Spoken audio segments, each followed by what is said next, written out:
Well, folks, today we are going to be looking at the 2026 United States gubernatorial elections that are going to occur. Now, we know right now there's about 36 states' executive offices that are up for grabs in 2026. Plus, you have American Samoa, Puerto Rico, and the U.S. Virgin Islands that will also have governor's elections. Now, Republicans currently hold 27 governorships, and Democrats hold 23 as of right now.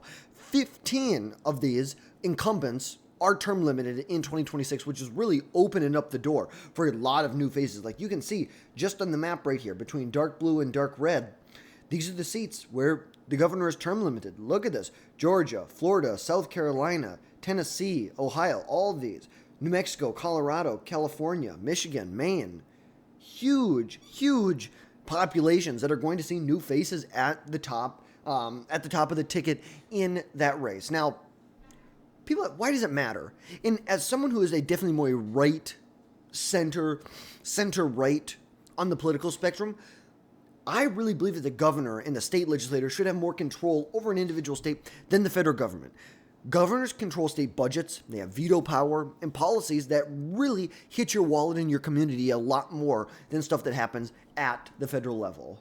But so we're going to be going through each election that we have here. Now, we're not going to spend all the time on some of these ones that are, like California. We'll hit it real quick. But we're going to go through, look at the safe bets, and then really look in on the battleground states. So looking at a map right now, these are what I've determined are most likely going to be the safe seats right here. So you have places, starting down here with Alabama, South Carolina, Tennessee, Florida. You talk about Florida, Governor Ron DeSantis, term limited. You have Representative Byron Donalds, maybe Matt Gaetz. Actually, I think Matt Gaetz might run for AG because Trump's already endorsed Donalds in that race. And then you have actually Casey DeSantis potentially jumping in this race. Arkansas, let's see. Look in Arkansas, you have Sarah Huckabee Sanders will most likely be running for election. In Alaska, the governor is term limited there. In Alabama, Kay Ivey is term limited. We're looking in Alabama, probably the lieutenant governor will. Ainsworth will be leading the pack, but there's also some. You got a long ways to go on this. You look at places like Idaho, Iowa, Nebraska, Ohio, Oklahoma, South Carolina, South Dakota, Tennessee, Texas, Wyoming. These are what we think are going to be really the safe Republican seats as of right now. Now, for the Democrats, they have places like California, Connecticut, Hawaii, Illinois, Maine, Minnesota, New Mexico, New York, Oregon, Rhode Island. Now, New York, I think you can take it with a little grain of salt because looking back on 2022, Kathy Hochul only won her election by 4 points. Go back to 2018, Cuomo won by 23 points. And I believe, did Hochul have to run in there at all? Okay, in 22. I didn't know because she was appointed. I wonder if that was a special. No, it must not have been. But ultimately, she only won by 6.5 points. And ultimately, we saw that played out. Why the Republicans were able to win the House in 2022 was because of those victories. You saw Lee Zeldin at the top of the ticket. You saw some of these down ballot races go in favor of the Democrat Party.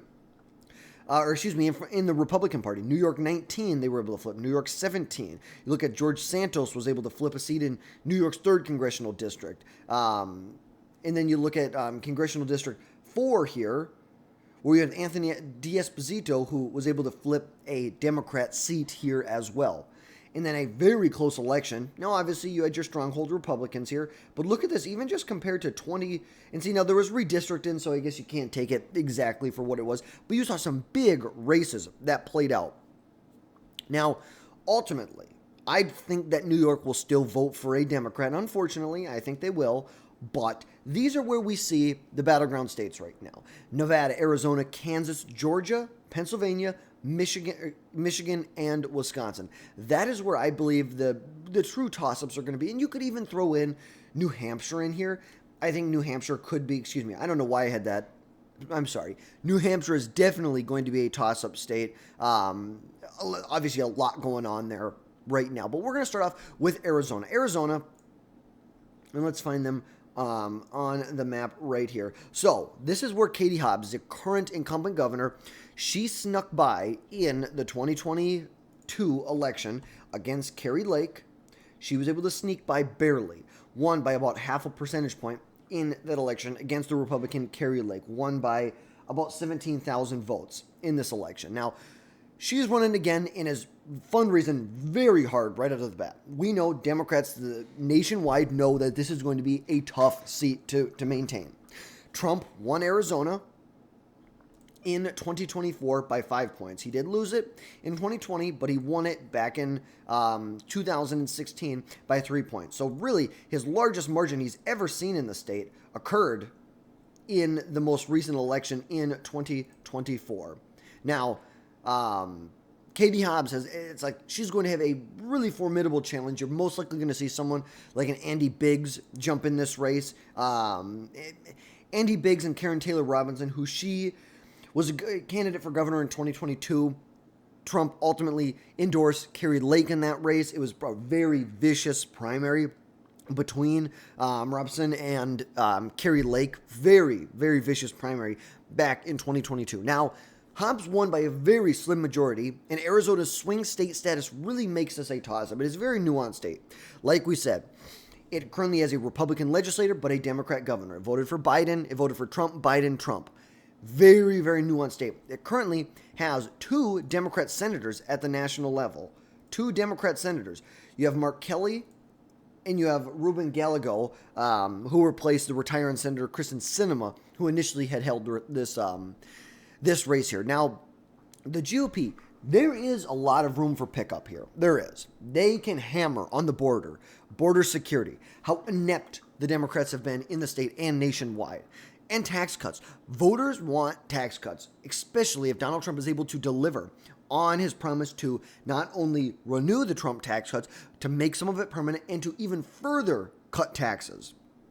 There's a huge, huge possibility, and it also is going to depend where the direction of the country is. How is the mood of the country? You know, right now we see Democrats at their lowest approval rating, Republicans seeing the direction of the country polling at the highest we've seen in decades. Now, how does that play out? Do Americans still believe that we are on the right path going forward? How does things play out with Donald Trump's tariffs? That is going to be, is he able to negotiate trade deals with other countries? Is he able to open up new markets for American products? There's a lot at stake here. But I think Arizona is a very, very competitive race that Republicans actually have a good shot at winning. And as of right now, I would put this as a lean Republican or a slight Republican, like a Republican's going to win by maybe 1 point, maybe 2 points. I think Hobbs is going to put up a really, really big challenge. Obviously, the next year and a half, she's definitely going to try and push legislation more towards the middle, give her some good policy victories to run on. But I think ultimately, between Andy Biggs and Karen Robinson, I think that the Republicans will be able to flip this seat to have a trifecta once again in Arizona. Now, jumping over to the state of Georgia. The state of Georgia is a very, very interesting one. Very interesting. You have a very, very popular governor in Brian Kemp who is term limited. He won in 2022 with, I believe, by about 7 points. He won 53% of the vote. Now, granted, remember this. In this same election, Brian Kemp won 7.5% of the votes. At the same time, they voted in the Senate to send Raphael Warnock back to Washington, D.C. by almost 3 points. So looking at the governor's race here, you could say Brian Kemp, very, very popular. And we're looking, most likely, you're going to see someone like Chris Carr, who's the current attorney general. He's the only one who's publicly declared right now. Marjorie Taylor Greene has also expressed some interest. I think if the Republicans are smart, they're going to put their support either behind Burt Jones or Chris Carr. I think Chris Carr obviously has a much better electoral history, you could say. Here is he won by, let's see, about 100,000 votes by about 3 percentage points in 2018, which was better than Brian Kemp. Remember, Brian Kemp, back in 2018, only won by 1.5 points over Stacey Abrams. This was a very close election, just like it was in Florida. Very close in Florida, very close in Georgia. Fast forward to 22, huge landslide in Florida, pretty big victory in Georgia. So in that same election, the AG won by a bigger margin than the governor did, which is absolutely great. Now, fast forward to 2022. He did not do as well in the general election relative to Brian Kemp. He still was able to win this race by roughly about 5 points, only trailed behind Brian Kemp by about 1 point or 2, but at the same time, like we said, when Raphael Warnock was re-elected. So I think he's got good electoral history in the state. I think Marjorie Taylor Greene would be a disaster. Look, I think she's doing a lot of good things in Congress. I think she's a little bit out there for me. But I just think winning a statewide election is much different than winning a, how do we say this, a Republican stronghold. Like there's a pretty big difference. Like, look at this. Let's find her district on here. She's 14. Let's see it right here. Marjorie Taylor Greene. This is a seat that voted for her. It's like, look at this. By huge margins. It's like, this is a solid Republican by 30 points. Statewide, that's a lot different. It is a very different to win a statewide election versus winning a little corner of Georgia. So I think if the Republicans are smart, they would not nominate Marjorie Taylor Greene. But ultimately, we're going to see what happens between Chris Carr and Burt Jones. I think it would be that is a good decision. I think Brad Raffensperger, I think there's just too much that happened with the 2020 election. Even though I disagree with the Republican backlash to people like Brad Raffensperger and Brian Kemp, I think that Brian Kemp is very popular in the state. I think Brad Raffensperger has been hurt more than Kemp was statewide here. Like we said, Georgia went for Trump by, I think, about 3 points in 24?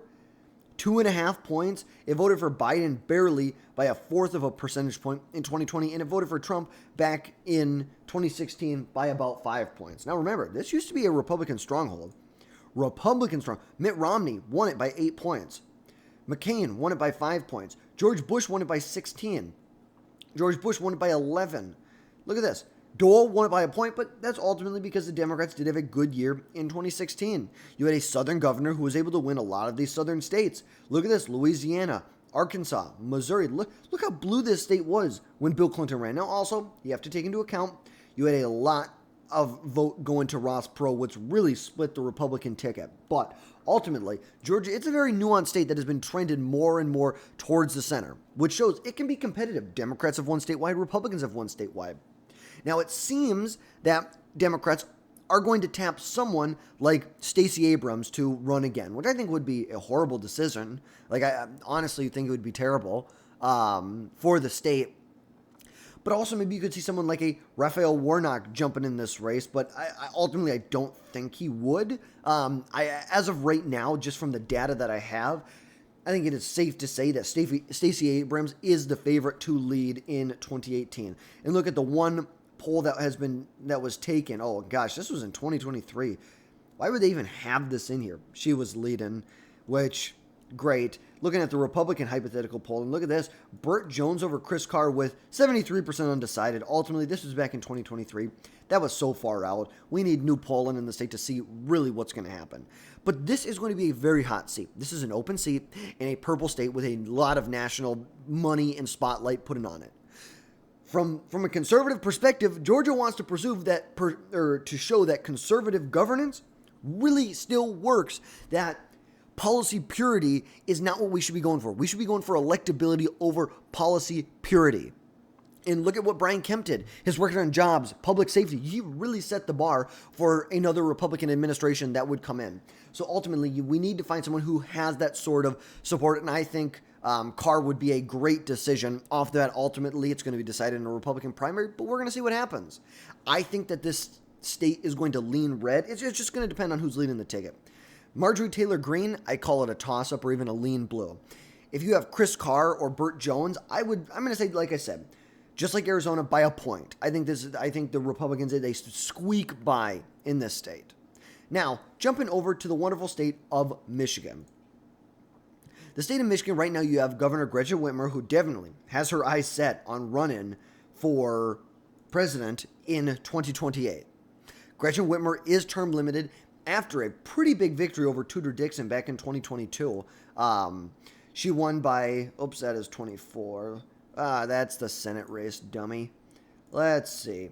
She won over Tudor Dixon by about 10.5 percentage points. Whitmer won, and right now there really is no clear Democrat heir to the throne, as you could say right now. Obviously, so far, Secretary of State Jocelyn Benson, Garland Gilchrist have jumped, and Lieutenant Governor Garland Gilchrist has jumped in this race here. Some big names that have decided they're not going to run. Gary Peters, he's a retiring senator. Mallory McMerrill, she's running for Senate. And then Pete Buttigieg, another Democrat presidential candidate who not running for governor in Michigan, not running for Senate in Michigan, definitely has his eyes set on 2028. Now, this is a very, like we said, it's a very nuanced state. This is a state that voted for Donald Trump in 2016, voted for Biden in 2020, back to Trump in 2024. Won the state by a point and a half. Granted, at the same time, when Alyssa Slotkin won the open Senate race over, Mike Rogers, by about 19,000 votes. So you could see some big names from the Republican side of the aisle jump in this race. Obviously, the biggest one right now, he just jumped in about a week ago, is John James. And Ark Nesbitt, who's the minority leader of the Michigan Senate, are some big names that are jumping in this race. Some other people to look out for, I would say Tudor Dixon, just for the primary. Look out for Tudor Dixon.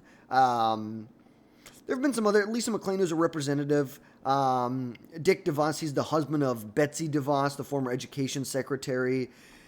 I think ultimately, this is between John James, Ark Nesbitt, and Tudor Dixon. I think John James would win in a primary. As of right now, just from looking from the outside in, this is where I would see John James winning a primary here. But ultimately, we still have a couple, probably 6 months to really see who's going to jump in this race. And this is a very hot and open seat. There is no incumbent here, which is going to keep it in Michigan's battleground status. It's not like you have an incumbent Whitmer who's running in this state. Voters, and you could, like most of these races, a lot of it's going to have to do with national politics and the fact that this is going to be a midterm for a Republican president.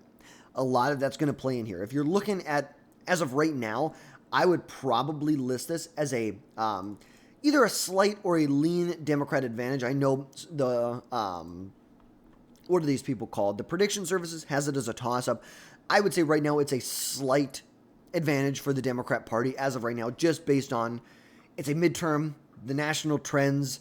But ultimately, I think John James, if there's someone who's going to do it, it's going to be John James. Very close election in 2018, very close election in 2020. We're going to see what happens here. Now, moving on to the state of Nevada, where you have Governor Joe Lombardo, who won back in 2020. It was a flip, I keep saying 2020. 2022, when you had a flip in Nevada. You saw Lombardo win the state by a point and a half at the same time, in the same election, that they elected a senator, a Democrat senator again. Now, granted, you could say there were some candidate quality issues with Adam Laxalt. I get it. But ultimately, at the governor's level, you saw Republicans flip this seat to Joe Lombardo. Now, I'm just going to get it pulled up right over here. Let's find Nevada.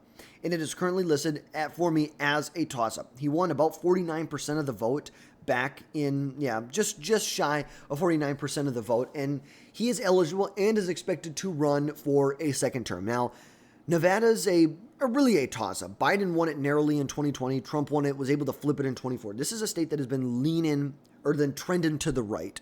This was the home state of Senator Harry Reid, the longtime leader of the Democrats in the Senate. This is a big change. You saw it that this state has been trending, not only at the governor's level, the Senate level, and the president. Overall, Nevada has been trending to the right. And that we're going to see, are Democrats able to maybe, test their fortunes in the state? Are Republicans able to cement that, look, this state is moving more and more to the right? Some of these more liberal policies, some of the ideas and ideologies of the far left wing of the party really could come out in Nevada, and it would not be good for the Democrats. They need to be running to the middle if this is something they want to win. Now, Democrats are looking at fielding someone like Attorney General Aaron Ford. He seems most likely to be leading the Democrats. As of right now, he's the Nevada Attorney General elected back in 2018, and the former governor has that Joe Lombardo beat back in 2022 is looking at running potentially again in this race. Now, Lombardo, he is a hot candidate here. He is a law and order candidate that faces really most of his pushback from the urban Democrat, just like any state, just like every other state. You have your urban and your rural divide, and how much can you blunt the margin in in the urban area and allow and drive turnabout in rural areas to win elections. That's how it seems to be in a lot of elections. But Nevada needs a leader who's going to protect small businesses and fight federal government overreach, state government overreach. They want a smaller government. So we're going to see. But as of right now, I have this as a true toss-up. I am not going to make a prediction on this, which way it's leaning. This is a true toss-up state for me right now. Now, moving on to the state of New Hampshire. And let's find it on here. Let's see. New Hampshire, where you have incumbent senator. And I do apologize because I don't know how to say her last name. But Kelly Ayotte. I'm just going to call her the governor from New Hampshire, who won 53% back in 2024. Now, granted, she replaced very, very popular Governor Chris Sununu in this race. She won by about 9 points, and we knew Sununu was winning by 15, 20, 30 points. Look at this, 31 points in 2020. 31 points. Obviously, it's a very weird state in New Hampshire. At the federal level, they vote for Democrats. At the state level, they vote for Republicans. They have 2 Democrat senators. They have 2 Democrat representatives. And they voted for Biden. They went Clinton, Biden, Harris. But at the same time, they have had almost complete control for the Republicans over the state part, over the legislature, over the executive council, over the executive branch. Now, Harris carried New Hampshire by only about 3 points. Only carried the state by about 3 points in 2024. Trump, this was not his closest race. He was very, very close back in 2016 to winning that race. Now, this is one of those rare seats where you have a red governorship in a blue state. And Dems could tap someone, I believe Joyce Craig, or, maybe another state senator that could be tapped. Deb Haaland, who is the former Secretary of the Interior, is someone who has already declared that she is going to be running here. So, obviously, this is going to be... Oh, and what am I doing here? I was going to say, she's not from New Hampshire. That doesn't make sense. Clicked on the wrong one. Oh, and they don't even have... Let's see if we can get to 26 here. Here we go. Joyce Craig. Okay, they don't even have a sheet for it on here. But Joyce Craig, who ran in 2024, could be a formidable candidate, but ultimately, I think the Republican Party in New Hampshire has a good grip on New Hampshire politics. Even though it may be a tight margin, New Hampshire can be unpredictable, I do think that this will go for the Republican Party at the end of the day. I think the Democrats are going to put up a big challenge, but I think this will be a lean Republican seat at the end of the day. They could win it by 1 to 5 points because obviously the Republican Party knows how to win even when Democrats have control at the federal level. Now, jumping over to our next state, which will be the state of Pennsylvania. And let's see if I can find that on here. Let's see. Pennsylvania. There we go. With Josh Shapiro. Now, hopefully everything is okay with him. Prayers and thoughts go out to Josh Shapiro, who a really deranged individual threw a Molotov cocktail into the governor's mansion, set it on fire. Some of the pictures are horrendous. It is really horrible. And political violence, terrible. It is just absolutely terrible what they did. But Shapiro won back in 2022 with that. He won by 15 points. I think he got close to like 56, 57 percentage points in that race. Yeah, look at this. He won 56 points. Now, he had a margin of 14, almost 15 points, and granted, the Republican candidate was not very good. He was a hand-picked Trump candidate, not the greatest. But this is a swing state. Donald Trump won the state in 2024 by almost 2 points. He barely lost it in 2020, and he won it back in 2016. So obviously, and you look at the Senate level, they elected Dave McCormick in 2024. At the same time, they elected John Fetterman. Grant, and you talk about candidate quality. Mehmet Oz, another one. Dave McCormick ran in this race. He would have been a much better candidate. That's all I'm saying. And McCormick beat out longtime Senator Bob Casey from Pennsylvania barely. It's like this was a very, very tight race. And there's some heavyweights that are definitely going to jump in this race. I don't see someone like Dave McCormick jumping in this race. I feel like I just don't see it happening. Obviously, Josh Shapiro, he's running for re-election. The 2022 loser, Doug Mastriano, is looking at running again. I think that would be a horrible idea if they decided to do that. Currently it looks like the Pennsylvania State Treasurer has looked at jumping in this race. That's kind of hard to say. They don't have, it's like the bench for the Republicans does not look that deep here, if I'm going to be 100% honest. But I think anyone would be better than Doug Mastriano. Scott Martin or this Stacey Garrity, I think either one of them would be better and would have a much better election. Now, granted, you have to remember, 2026 is probably going to be a rough year for Republicans across the board. We know that. But that does not mean that we cannot run tight elections in these races. The better quality candidates that we have in these races, the better Republicans will do down ballot. Now, Josh Shapiro, he's a very, very popular governor in a swing state. Just kind of like Gretchen Whitmer, very popular in a swing state.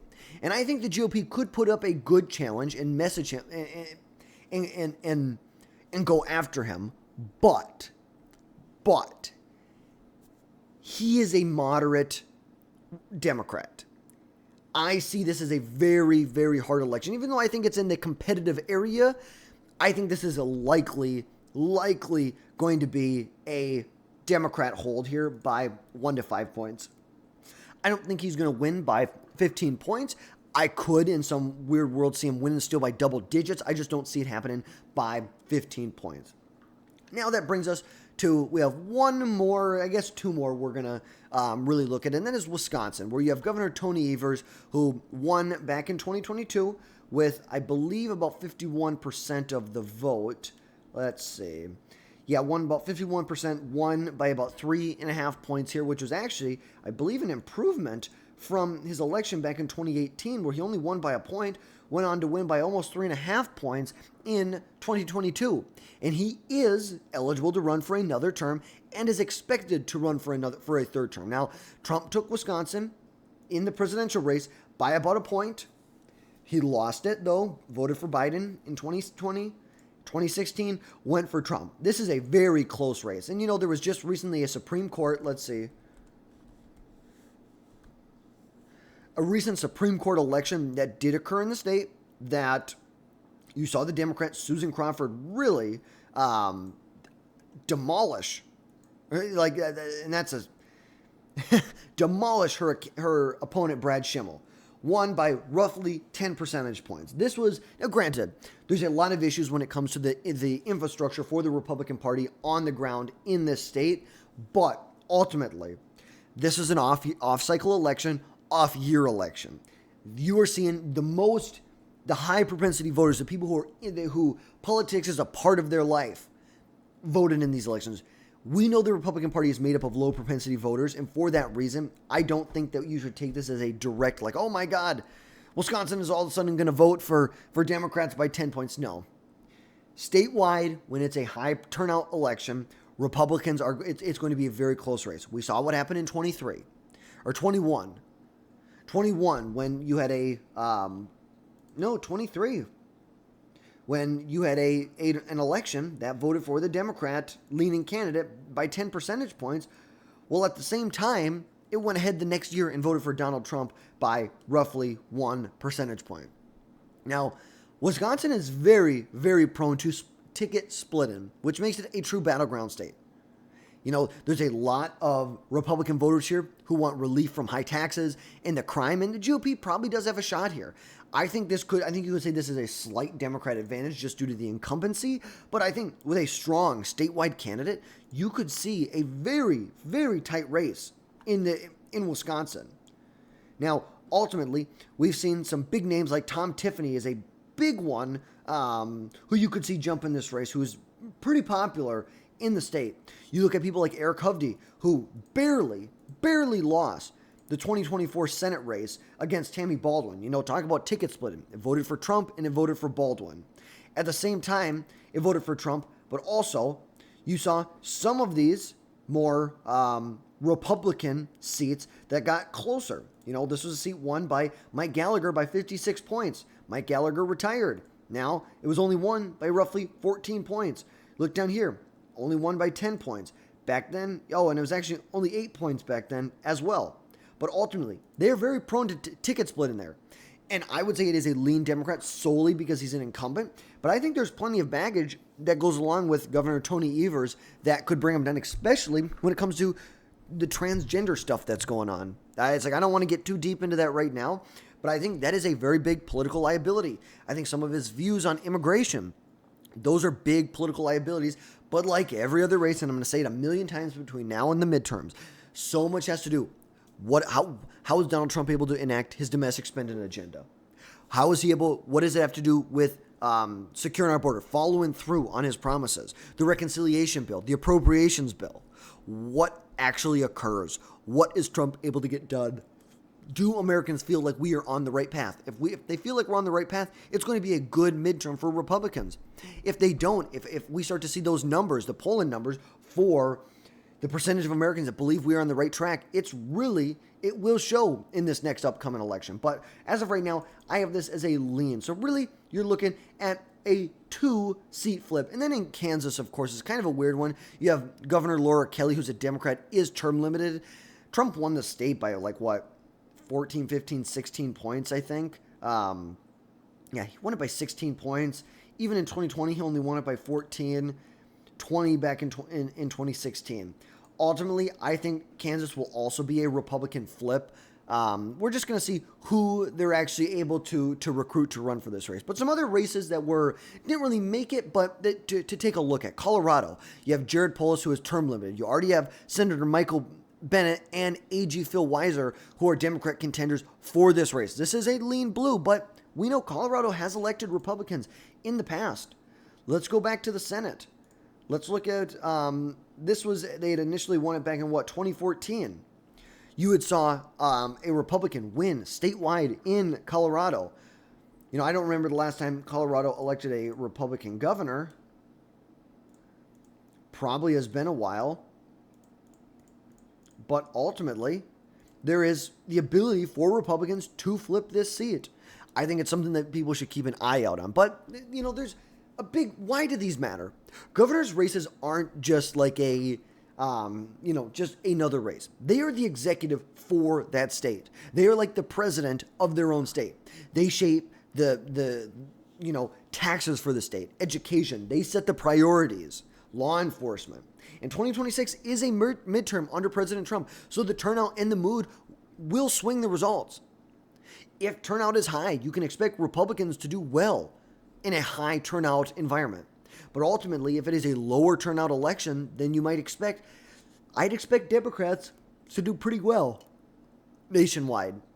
In battleground places like Arizona, Georgia, Pennsylvania, Michigan, Wisconsin, these could tip, where do you see GOP? Is there a disconnect between state GOP parties and the national GOP? Do you see GOP governors winning at the state level, but maybe you don't see that same thing for some of the federal representatives? So obviously, states and Republicans, we want to elect as many Republicans as possible, but there's just a lot that we have to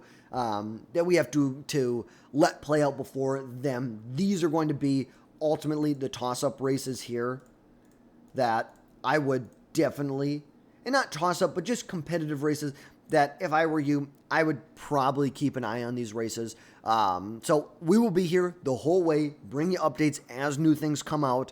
As people jump in the races, we will do videos on individual races, and we'll also try and do, every couple months at least, do a overview of the entire governor's map where we were at right now. So I appreciate you guys tuning in for the last 33 minutes.